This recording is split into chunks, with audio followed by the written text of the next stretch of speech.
The anime begins with Rick, a man in his 30s, undergoing intense training. His instructors note his significant improvement over the past 2 years, suggesting that the upcoming E-rank exam should be easy for him. They even worry that he might be too strong for the exam, but Rick humbly replies that he's still far from matching his teacher's prowess. The scene shifts to a bustling city's Adventurers Guild, where adventurers are registering for the E-rank promotion exam, where the receptionist hands out exam tickets and Rick signs up too. He recognizes the receptionist as Elisa, a former colleague from when they both worked as guild receptionists 2 years ago. However, Rick is surprised to see her in this city, and Elisa is equally surprised that he quit his receptionist job so abruptly. She was even more shocked to learn that he had switched careers to become an adventurer. But Rick acknowledges that it seems absurd for a man his age to start adventuring, as it's typically a young person's pursuit. However, their conversation is interrupted by a rude, drunken man who tries to persuade Elisa to go out drinking with him. Despite her polite refusals, he persists and attempts to force her. Seeing this, Rick intervenes, urging the man to calm down, but the drunkard suddenly faints. Rick then lays him down, attributing his collapse to excessive drinking, and advises caution with drinking. Elisa soon hands Rick his exam ticket, and he notices that his number is 4242, which makes him uneasy due to its unlucky connotation. Leaving the guild, Rick encounters a girl named Renette outside. Initially, he's too distracted by staring at her Mount Everest to notice her face, but when he does, he sees an attractive elf. However, back at the guild, some adventurers notice a palm-shaped imprint on the drunken man's armor. They wonder how anyone could bend steel like that and recognize the man as a former A-ranked adventurer wanted for assault. But Elisa speculates that Rick might be responsible for the imprint. The scene then shifts to Rick undergoing a physical examination before the exam, surprising the doctor with his age of 32. The next test then measures the candidate's magic power using a crystal that lights up based on their power level. One by one, the examinees take their turns, achieving decent results. However, when Rick's turn comes, the crystal emits a dim light barely brighter than a candle flicker. This causes the other candidates to mock him, believing they've never seen someone so weak. But to their surprise, after Rick leaves, the crystal shatters. The scene soon transitions to the next test, where the examiner explains that they must hit a slime bag with all their strength to measure their offensive capability. They are allowed to use any type of attack, as the slime bag can absorb high impacts. But this made Rick recall his training, where his master told him that true strength lies in one's body, and that to build a reliable body, you must destroy a golden slime bag with his bare fists. Rick noted that golden slime bags are as tough as a dragon's fang, and no human could possibly break them with their fists. However, Rick's crazy master insisted that such feats were normal for any adventurer. Demonstrating his own prowess, he effortlessly destroyed a bag with just a touch, boasting that he could obliterate 200 of them simultaneously. He then commanded Rick to punch the bags 50,000 times daily as part of his training regimen.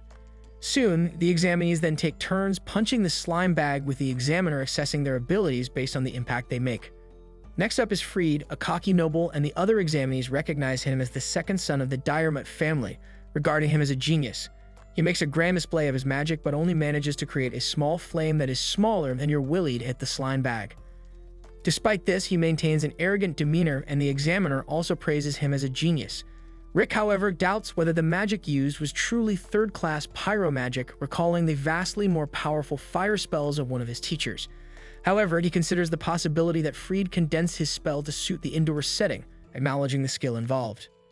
The other examinees continue their tests, and Rick is amazed by the green slime bag's ability to absorb so much damage. But when it's his turn, the examiner, noting Rick's age, comments that an adult's mana doesn't grow, and his mana measurement results were terrible. He advises Rick to quit adventuring, a sentiment shared by others in the room. Despite knowing all this, Rick refuses to give up, recalling his arduous training where he persevered even after hitting the golden slime bag 20,000 times. Determined to prove himself, he accidentally bursts the slime bag with a single punch, shocking everyone in the room. They soon move on to the next test, where Rick impresses everyone by surviving the examiner's attack. Astounded, Freed admits to himself that even he couldn't block a 4th level spell, yet Rick did it with ease. The examiner commends Rick, amazed that he blocked the attack with 1st level defensive magic. But when the examiner announces he'll use a 5th level spell and urges Rick to use a higher tier spell to defend, Rick admits he can only use level 1 offensive and defensive magic. Surprised by Rick's precise mana control, the examiner is nonetheless annoyed and decides to go all out, chanting a powerful 5th level spell, which Rick blocked with ease. However, a first-ranked knight named Sylvester, having noticed the spell from afar, arrives at the exam venue. He questions the use of high-level spells in an E-rank promotion exam, and the examiners explain that an F-rank adventurer had sent a green slime bag flying with his bare hands, even blocking his 5th-level magic with a 1st-level spell. Initially, Sylvester finds this hard to believe until he reviews Rick's information, discovering that Rick worked as a receptionist at the Tiger Road Guild branch for 14 years, wondering if receptionist is a title for dragon slayers, but is disappointed to learn otherwise. Later, Rick takes the written test and, upon finishing, meets up with Reinette. She asks how his exam went, and he confidently says he should get full marks. She thinks this is expected given his 14 years as a guild receptionist. However, Rick remains uncertain about passing the practical exams as his mana was ranked F-. Reinette reassures Rick that he should be fine given his astonishing growth over the last 2 years. Suddenly, the cocky brat from earlier approaches, but Rick can't seem to remember his name, and the brat reintroduces himself as Fried Diramut. Confused, he asks if he's lost, angering Fried, who accuses Rick of ruining his chance to showcase his greatness through the exam. The boy soon starts crying, and his sister Angelica arrives, vowing to make Rick pay for upsetting her brother. The boy tells her that the 40-year-old man bullied him, and Rick corrects him, saying he's still in his 30s. However, ignoring him, Angelica throws her glove at Rick, challenging him to a duel. To their surprise, Rick picks it up, thinking about how laundry isn't easy, only to realize he's accepted the duel. The scene then shifts to the arena, where Angelica declares herself a second-class royal knight, ready to punish Rick. She explains that duels in the Fim Kingdom allows the winner to set terms for their victory, and that she intends to make Rick her lifelong slave if she wins. Rick asks Reinette how strong a second-class royal knight is, and she tells him they maintain peace in the kingdom, and are as strong as A-rank adventurers. This freaked him out, considering he's just an F-rank adventurer, fearing that he might die. However, Reinette reminds him of his training, sending Rick into PTSD, causing him to vomit. Surprisingly, he's not nervous anymore, and Reinette encourages him, reminding him he's part of the powerful Orichalcum Fist. Preparing to fight, Angelica warns Rick to be ready to meet his fate. She promises to hold back since he's an F-rank adventurer and enhances her body and weapons with magic. She then speeds past Rick, who is surprised by her swiftness. Watching from the stands, Fried boasts that his sister is nicknamed Lightspeed Angelica because of her incredible speed. However, Rick perceives her movements in slow motion and easily dodges, stunning Angelica, as is hard to believe since even first-rank knights struggle to react to her speed. Angelica attacks repeatedly, but Rick finds her movements slow, wondering if she used connections to become a royal knight, which led to him considering that he might be stronger than he realized. However, during one of her attacks, Angelica stumbles on a rock, tumbling towards Rick, who narrowly avoids her strikes, thinking it was a terrifying technique. Determined, Angelica decides to move even faster despite the strain it puts on her body, as she can only use this technique 3 times. She swiftly charges at Rick, who still finds her slow but remains cautious. But he dodges again, and Angelica, frustrated, decides to go full speed until she lands a hit. But as Angelica charges for the last time, she trips on a rock again, messing up Rick's timing. She narrowly escapes his punch, but is terrified by the destruction caused by his power. They soon demand to know who he is, and Rick explains his backstory, admitting he has to give his all against her because she's strong. This freaks Angelica out even more, leading her to surrender. Puzzled by her surrender, Rick suddenly remembers their promise before the duel. However, right after hearing this, she runs away as fast as she can to avoid this fate. This led Rick to wonder if it's alright for him to win like this. But Reinette reassures him that it's fine and reminds him that the results of the first round of exams will be announced soon. Suddenly, Reinette mentions that other members of Orichalcum Fist will be dropping by later, which revives his PTSD, knowing that nothing good ever comes from their visits. In the next scene, a legend is told about a warrior who once faced the supreme monster Kaiser Alcipe in a quest to conquer a treasure capable of granting any wish, the Akashic Records. However, this warrior never managed to defeat the mythical creature and believed that someday, a child with dreams of becoming an adventurer would obtain the treasure. Back in the current kingdom of Philum, the results of the preliminary tests for Rank E are about to be announced. If the magical energy transmitted to each exam card is blue, the candidate has passed. Tomorrow, the approved candidates will participate in a simulated battle in the second stage of the exam. Rick is tense, knowing that another failure could mean his definitive withdrawal, given his age. His card soon begins to glow, fluctuating from blue to red before finally confirming his approval. Upon leaving the room, Rick smells something awful and encounters a young nobleman charming Reinette. The nobleman introduces himself as Raster Diramut, the eldest son of the House of Diramut, which governs the land from north to south. He asks the maiden's name, and she responds that she is Reinette Elfelt. Rick also introduces himself, but Raster dismisses him as an irrelevant fool. He then continues to flirt with Reinette, stating that he has lost his heart to her and would like to take her to the northern lands as his second wife. Seeing the situation deteriorating, Rick intervenes, claiming to be Reinette's boyfriend to ward off Raster's advances. Raster mocks Rick's F-rank card, but Rick retorts that Raster is also no longer a kid to be taking the rank E exam. However, Raster seizes the opportunity to boast that he passed the E-rank exam at only 14 years old and is now an A-rank adventurer, even serving as the examiner for the simulated battle. Full of himself, he shows his credentials and advises Reinette to leave Rick and dine with a real adventurer. Reinette politely declines, stating that she is with Rick and adding that Raster's cologne is so strong it's causing her discomfort.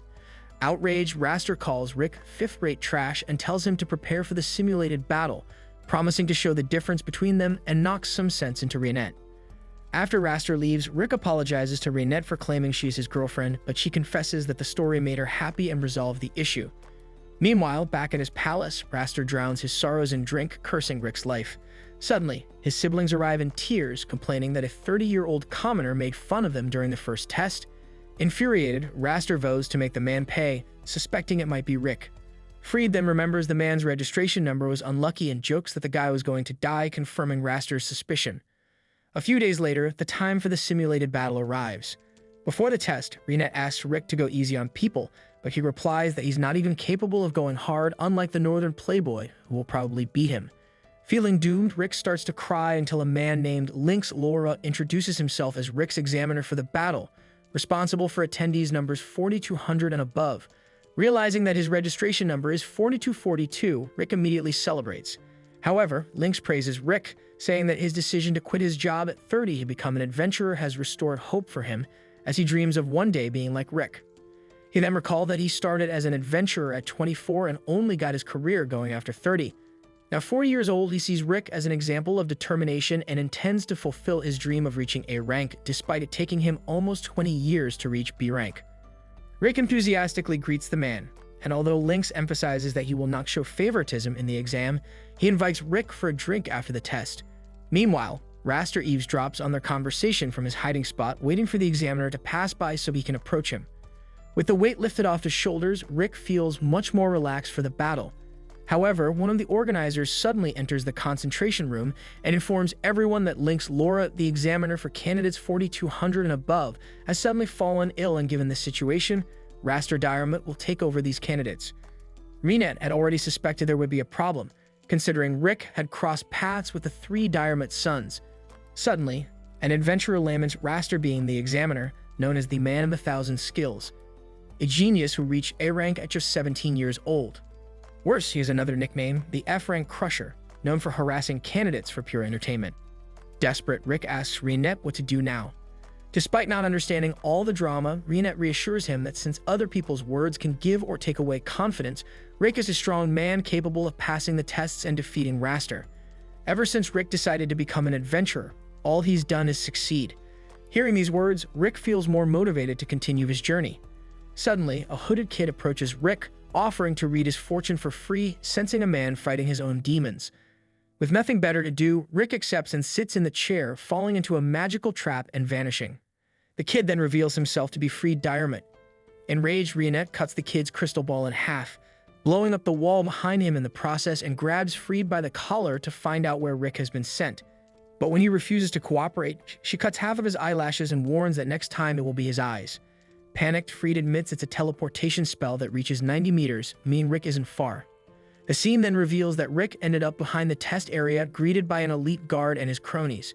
Realizing he's being sabotaged by the Diarmut family, Rick discovers the strength of the men surrounding him is equivalent to B rank, and the leader can take on A rank warriors. Rick's fate seems sealed, but the Orchalcum fist suddenly appears on the hill. The orc, seeing this, reminds Rick that he has a test and asks what the hell he's doing there. However, Rick tries to lie, stating that these men around him are helping him warm up for the simulated battle.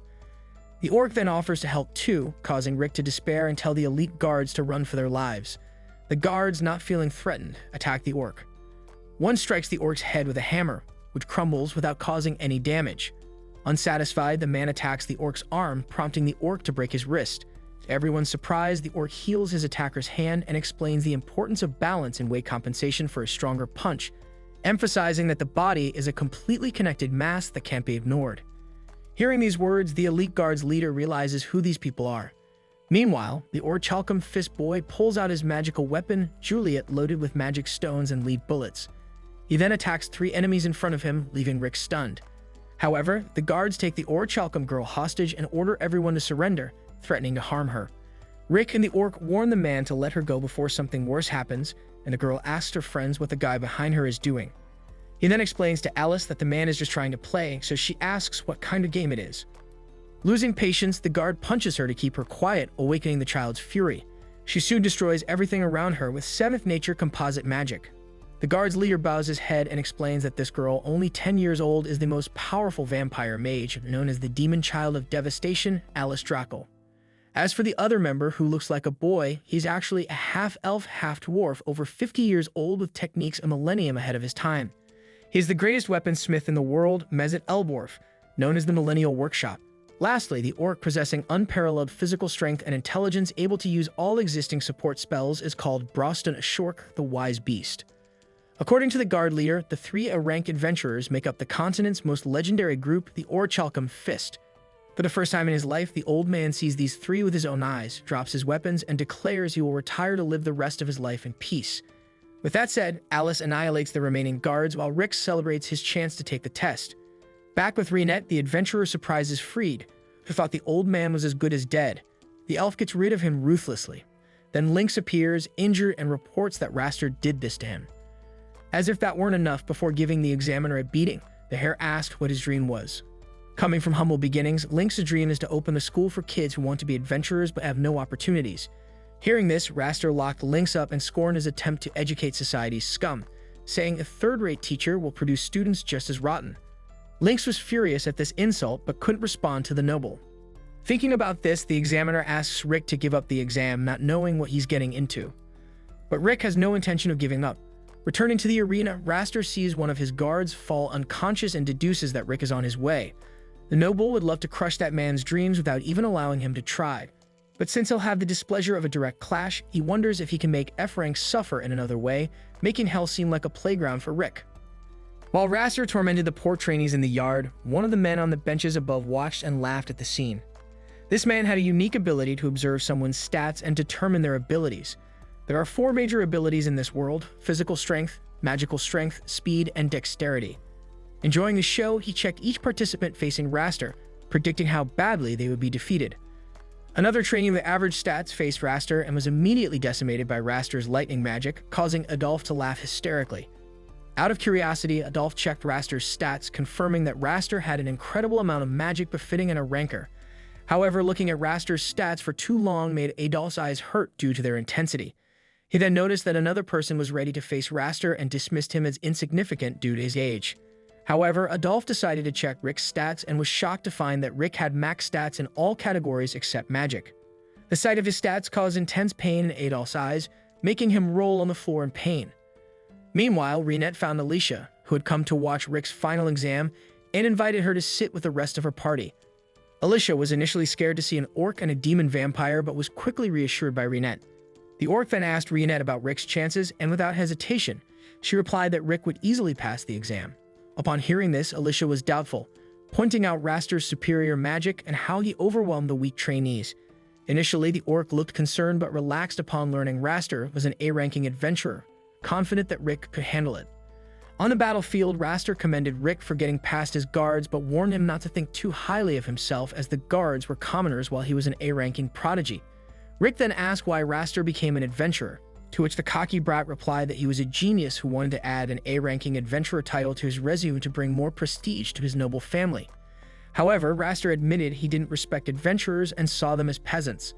The battle soon began with Raster shooting an ice blast toward Rick, which missed as Rick stood still.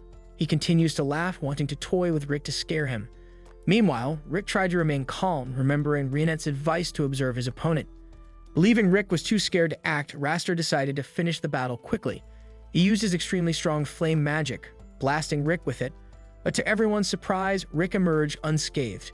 Alicia was shocked, but the orc explained that a tiny attack like that couldn't harm Rick's body. He explained that among the 4 core attributes, magic could only be trained until the age of 20. Since Rick started training at 30, his mana pool couldn't increase. Therefore, the orc focused on enhancing Rick's physical toughness, starting his training by making Rick wear 100 kilograms ankle weights, which was equivalent to your mother's weight, and forced him to run through a forest filled with demonic snakes. Back on the battlefield, Raster decided to unleash an even stronger spell from his arsenal and blasted Rick with wind magic, sending waves of stormy winds at him. Yet again, Rick stood his ground, unmoved. Angered, Raster used a lightning spell, but Rick persevered through it effortlessly. Confused by Rick's resilience, Alicia asked Reinette for an explanation. She then revealed that Rick was as strong as an S-ranked adventurer, but the catch was that he didn't know it himself. All this time, the orc trainer had deceived Rick, telling him that even an F-ranked adventurer could outperform him, while Rick was actually cracking boulders with his punches. Inside the arena, Raster lost his composure and went all out, unleashing a barrage of magic at Rick simultaneously. Convinced that Rick would be dead this time, Raster watched in disbelief as the dust cleared to reveal Rick breaking a giant boulder in half.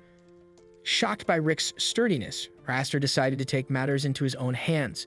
Reinforcing his body with magic to make his fists harder than steel, he rushed at Rick with extreme speed.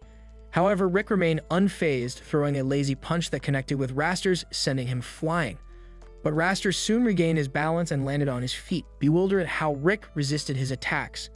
Having observed enough, Rick concluded that Raster's incredible mana pool was poorly utilized due to his lack of rigorous training. Every move Raster made was unpolished and inefficient, giving Rick confidence that he couldn't lose to this noble brat. Raster, now serious, unleashed his strongest fire magic, but even this was effortlessly blocked by Rick, who stopped the attack with his hand. He then attempted to do a sneak attack, rushing at Rick, but was counterpunched immediately. However, Raster managed to change his body to steel just in time, barely avoiding meeting my uncle in heaven. Covered in dust, Raster still refused to acknowledge Rick's skills, calling it coincidence. This enraged Rick, who recalled his intense training where he survived in a dragon's nest, ran through explosions, and drowned in a venomous pond. He then remembered the elf pushing him off a cliff, Alice crushing him beneath a rock, and being hit by falling logs while training with Reinette. However, thanks to the orc's special healing magic, Rick was successfully revived and pushed past his human limits. Back at the present, Raster used earth magic to bind Rick with strong roots. He then began chanting a long spell that created a tree golem, telling Rick to say his prayers. But Rick, confident in his level 1 airshot magic that he had practiced millions of times, broke through bondage. As Raster descended to finish Rick with a magical punch, Rick countered with his own punch, which sent a huge shockwave through the arena. Initially confident, Raster was shocked as Rick's airshot overpowered his magic, shattering the tree golem into pieces and blasting Raster into the benches, leaving him unconscious. Upon witnessing Raster's defeat, the crowd was stunned that the strongest examiner was defeated by an unknown old man. The scene then shifts to Rick reuniting with his friends, who congratulated him on passing the test. But before they could celebrate with lunch, Raster, accompanied by his siblings, approached Rick. He then promised to be the examiner for Rick's promotion exam and vowed to defeat him next time. That evening, as the results for the passing adventurers were unveiled, Rick and Reinette eagerly awaited his name, wondering about the adventures that lay ahead. Back at the room, Reinette noticed that Rick seemed much less nervous than when he was waiting for the preliminary stage results. However, he soon confesses that he was remembering key life events. Flashbacks then showed a young Rick, inspired by the legend of Yamato, informing his mom and dad about his dream of becoming an adventurer. However, his mother pointed out the dangers of adventuring, expressing her wish for him to pursue a safer path. His father also dismissed the legend of Yamato as mere fantasy and urged Rick to aim for a stable job, which crushed young Rick's heart. Despite his parents' discouragement, Rick received good news from a doctor who confirmed he had a rare inborn skill marker similar to Yamato from the legends. The doctor reminded him that the skill couldn't be triggered through training. Excited, Rick hoped to manifest his skill to prove his parents wrong. He then shared his secret with friends and eagerly awaited its manifestation, but a year passed with no sign. Rick, now a teenager, still showed no sign of his skill. Friends soon advised him to become an adventurer while waiting for the skill to manifest, noting the potential of the profession. As he grew older, Rick settled for a job as a receptionist at the Tiger Road Guild. This time, his parents were proud of this respectable and stable position. Rick worked hard, befriending an adventurer named Zed and eventually welcoming Elisa to the team. But despite continuing efforts to manifest his hidden abilities, Rick finally shelved his childhood book about Yamato. One day, he helped Elisa handle a customer and discuss the increasing monster sightings, predicting a D-rank quest to deal with the issue. Not long after, Zed informed Rick of his promotion to B rank, allowing him to become a full-time adventurer. While happy for his friend, Rick felt a sense of regret for not chasing his dreams. After work, a gut-wrenching cry for help caught his attention. Rushing to the scene, he encountered a giant troll, a mid-level monster, and jumped in front of a young Reinette to protect her. However, Reinette swiftly defeated the creature and thanked Rick for his bravery, assuring him that she, as an adventurer, could handle herself. This incident served as an icebreaker between them, and as they walked through town, Rick felt a mix of embarrassment and shock, especially when Reinette revealed she was an S-rank adventurer. Noting that S-rankers are the pinnacle of the adventuring pyramid, Rick seized the opportunity to ask if it was possible for him to become an adventurer at his age, expressing his dream of defeating Kaiser Alcipiade. Initially, Reinette acknowledged his courage but bluntly told him it was almost impossible because he wouldn't meet the minimum magical reserves necessary for the job. Soon after hearing this, Rick tried to hide the fact that his soul had just been crushed through laughter and joking around. He rambled on and somehow ended up asking Reinette on a date, to which she agreed. The next morning, Rick went to work so happy that everyone was a little creeped out. He finished his shift and went to meet up with his date, but it was ruined before it even started because of another monster attack. He rushed to the direction of the commotion and found Reinette standing in a sea of monster corpses. She demanded that Rick step to the side while she dealt with the waves of creatures that kept coming. However, she suddenly froze in fear as visions of a burning town flashed in his mind.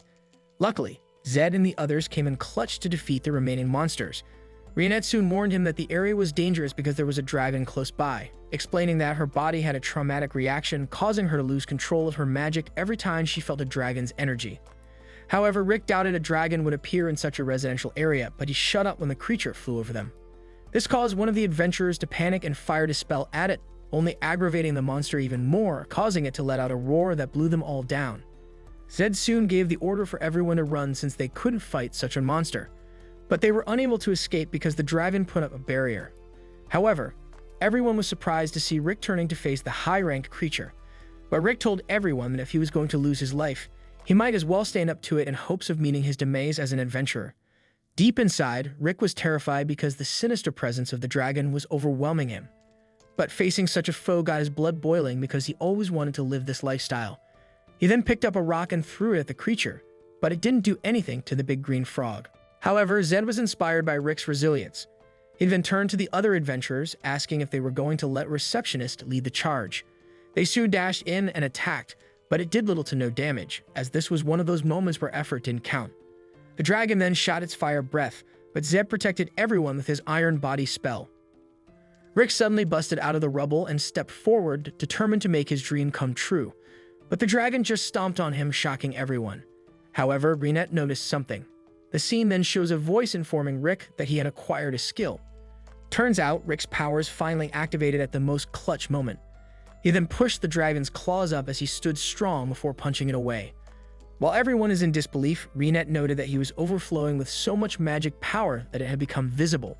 Stunned by his own powers, he now saw the dragon as an oversized lizard and blocked its most powerful fire shot, before countering it with a punch that blew the monster's head off. As everyone is in pure disbelief, Rick collapsed, commenting on how decent his skill was. A few days later, he finally woke up to find Reinette at his bedside. There, she informed him that he had been out for the past week. Reinette then revealed that she had stayed by his side so that she could invite him to join the Orichalcum Fist. She continued by explaining that it was their party's objective to defeat Kaiser Alcipiade. Upon hearing that the legend was real and that he could become an adventurer, Rick cried his feelings out. The flashback then ended with Rick finding out that he had passed the exam, with the scene shifting to Rick telling his younger self that he had finally become an adventurer. The scene then shifts to Lynx congratulating Rick on passing and reminding him about the celebratory drink they had planned. Initially, Rick thinks it's a great idea, but he's surprised when Lynx expresses interest in meeting his party and asks to visit them. However, Rick's hesitation is evident, but he eventually agrees to let Lynx meet them.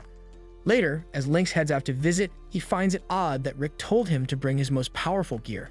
Upon arrival, Lynx doubts he's at the correct location because it resembles the Demon Lord's castle. After ringing the bell, Rick greets him and Lynx notices the absence of monsters along the way. Rick explains that monsters don't approach the place, which makes Lynx question why he needed his armor if not for monsters.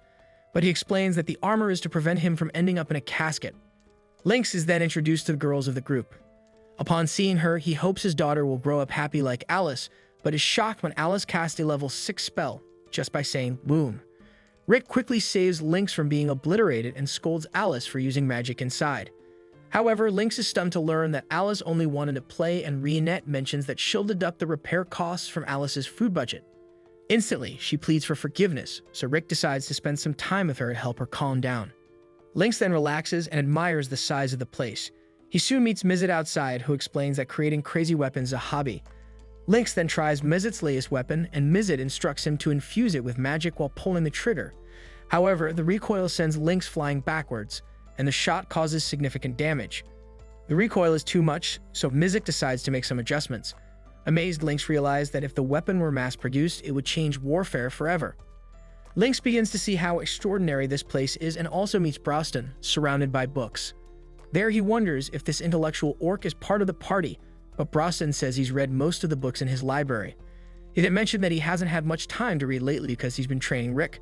So Broston offers Lynx a training session, which Lynx eagerly accepts. Suddenly, Broston also notices the determination in Lynx's eyes, which is reminiscent of Rick. Later, Rick is shocked to learn that Lynx went with Broston into the forest because he knows the dangers there. He soon hears Lynx screaming in fear, thinking he's about to die as he flies off a mountain, bidding farewell to his wife and kids. Fortunately, he lands safely on the food Reinette gathered for dinner. She then notices the weights attached to Lynx and suspects Broston's involvement.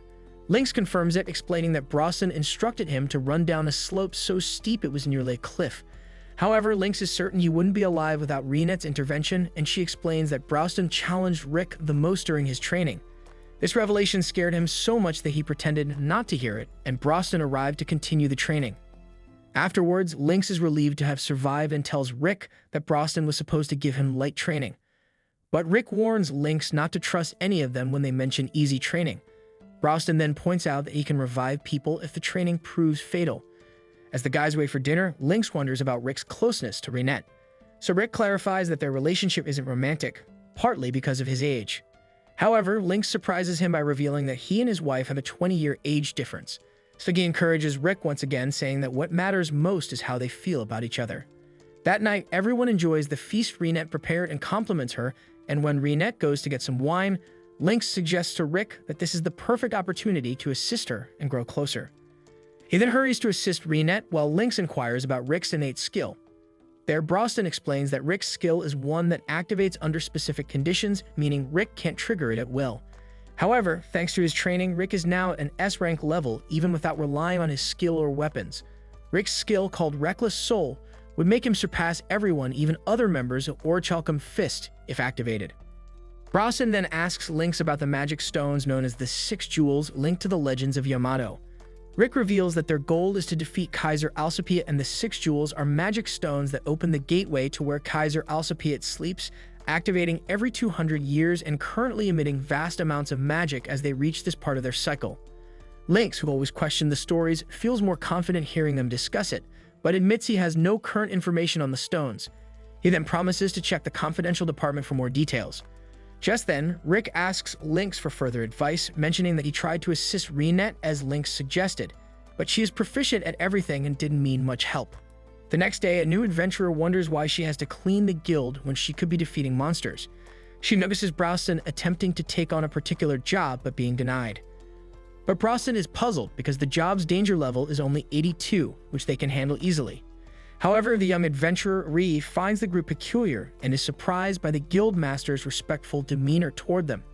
Rick, using his receptionist skills, determines they can take the job if they have 2 ranks in a 4-person party. So Broston asks for help finding a 4th member, and the guild master suggests Ree. Though hesitant to join the unusual party, the guild master assures her they are exceptional adventurers. Despite seeing a talking orc, a little girl, and an older man, Ree, eager for adventure, decides to lend her strength. During the quest, the group searches for a magic stone, which Lynx indicated should be nearby. Rhea wonders about its value, but while the stone is valuable, it requires careful handling and attracts monsters. Undeterred, Rhea is confident in her ability to handle any monster, though she is currently only an F rank, aspiring to become an A rank soon. Rick then reveals he just reached E rank, confirming Rhea's suspicion of him as a late-starting adventurer. Meanwhile, Reinette hopes the others are okay, and Mizet assures her Broston is with them. Mizet then attempts to use his gadgets to peek at Reinette's jacked, but she destroys his machine in mere seconds. Back with Rick, Broston determines they're nearing the lair they're seeking.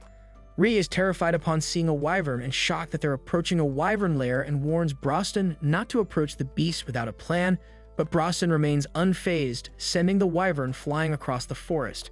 Rhea fears his actions might attract more wyverns. That's exactly what Broston intends. Broston soon tells Rick to escort Rhea to safety to avoid her being turned to ash, horrifying her at the danger level. He then reminds Rhea of her supposed strength as a wyvern lands beside them. They soon watch as Alice and Broston quickly dispatch a flock of wyverns, astounding Rhea with their prowess. Suddenly, a giant red wyvern appears and Rhea believes even an A-rank adventurer would struggle and suggests they run. Rick initially agrees but wants to check something, refusing to retreat despite the odds. Inspired by Rick's resolve, Rhea decides to fight alongside him. As Rhea prepares a protective spell, she's stunned when Rick one-shots the beast, proving his strength. The next day, Rhea is exhausted and the guild master comments that nothing good ever happens when Orichalcum Fist is involved. Flashing back to the previous day, Rhea asks what they'll do with the wyvern corpse, surprised to learn Reinette plans to cook it for dinner. She can't fathom eating a wyvern, but the guild master explains that Orichalcum Fist members are considered the strongest on the continent. He hopes her experience with them taught her caution, but it actually motivates her to train harder. The scene then shifts back to the group successfully obtaining one of the 6 jewels, the Crimson Blossom, which contains immense magic and should help locate the other jewels. Alice wants to activate it, but everyone decides against it, fearing she'd destroy it like everything else. Mizet then activates the jewel, revealing a map of Heractopia, a city where combat thrives and is known for its Colosseum. We then catch a glimpse of a fight in the Colosseum, with a girl emerging victorious. Rick, Broston, and Reinette soon arrive at the kingdom of Heractopia. Broston shares the tale of the first king Alexander, who established a small arena back when the kingdom was still a fledgling nation. Alexander himself participated in the arena battles, fighting with his bare fists, and soon became a champion with an undefeated streak of over 10,000 victories. As word spread, fighters from across the globe came to challenge him, and an even larger crowd gathered to witness the Invincible King. This influx of people quickly transformed Heractopia into a vast and prosperous kingdom, a place where martial arts thrive to this day. Broston is eager to gauge the skill level of Heractopia's warriors but stays focused on their mission to gather information about the 6 grand orbs. However, every person they approach seems to be intimidated by Broston. Suddenly, they notice a cat girl being harassed by a bald thug on the street. Rick steps forward to help, but Broston takes charge and confronts the thug, telling him to back off. The thug, undeterred, claims to be a martial artist and warns Broston to mind his own business. Broston dismisses the thug, saying he doesn't look strong, which enrages the thug. He challenges Broston to a fight in a secluded corner and Broston agrees, following him, only to emerge moments later with the thug, now completely subdued and obedient. The thug introduces himself as Gold, and the girl he was harassing reveals her name is Millie. Broston shows them the red orb and asks if they've seen anything like it. Both Gold and Millie say they have seen a similar orb but can't recall its exact location. As they talk, a parade passes by on the main road. Millie excitedly explains that it's the parade for the announcement of the Fist King Tournament, the kingdom's biggest event. The parade's highlight is Kelvin, the reigning champion, who has remained undefeated for the past 3 years. Rick is impressed by Kelvin's popularity and even Broston acknowledges his talent as a fighter. Suddenly, Gold and Millie become nervous and reveal that the orb they're searching for is embedded in Kelvin's champion belt. Meanwhile, Kelvin heads to the gym where he meets the owner, who asks if Kelvin's body is in good shape, to which Kelvin replies that he would feel better if a strong opponent joined the tournament this time. Just then, Rick and Reinette enter the gym. Kelvin immediately senses that Rick is the formidable opponent he's been hoping for. But the gym owner, mistaking Rick for a mere fan, tries to send him away. Rick attempts to explain that they're adventurers searching for a certain jewel, but Broston interrupts, heading straight for Kelvin to address the issue directly. Rick suggests following proper protocol, but Broston insists they don't have time for that. Kelvin is surprised to see a talking orc and asks what he wants. Broston straightforwardly demands the champion's belt, which infuriates the gym owner, who threatens to call security. Kelvin, however, stops him, claiming he can sense lies and believes Broston is telling the truth. Still, Kelvin declares that the belt is a symbol of Heractopia's pride, and the only way to claim it is by winning the Fist King Tournament. Broston agrees and leaves, stating that he will win the belt the right way. After the visitors leave, the gym owner asks Kelvin why he didn't teach them a lesson. Kelvin explains that if he had, everyone in the gym would be dead. The gym owner is shocked by this revelation, and Kelvin elaborates that he could tell Reinette possessed great skill. Rick had trained his body to an extreme level, and Broston was undoubtedly the strongest of them all. Later, Broston tells Rick they must compete in the tournament to win the belt. To qualify for the main event, they need to win the regional tournaments in both the East and the West. Browston instructs Rick to head west with Reinette while he goes east. Rick is concerned about Browston being alone in a foreign country, but Browston assures him he has a guide. Just then, Gold arrives with an extravagant carriage. Rick proceeds to take the test to enter the Western League.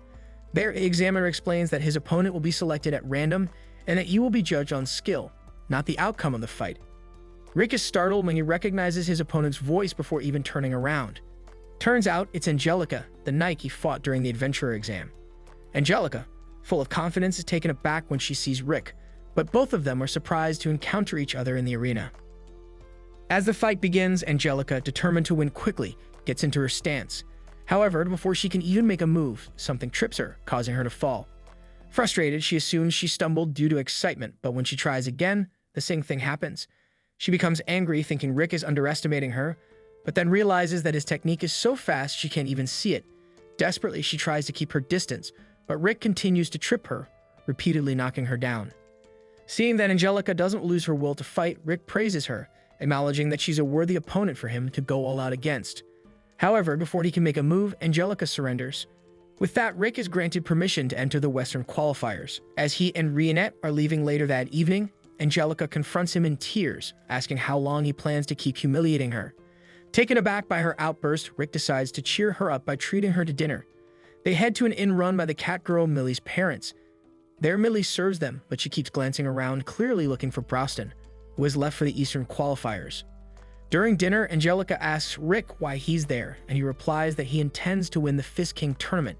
When she asks if he means this year or the next, Rick confirms he's talking about the upcoming tournament. Angelica warns him that it's impossible, no matter how strong he is. Confused, Rick and Reinette realize they may have underestimated the challenge.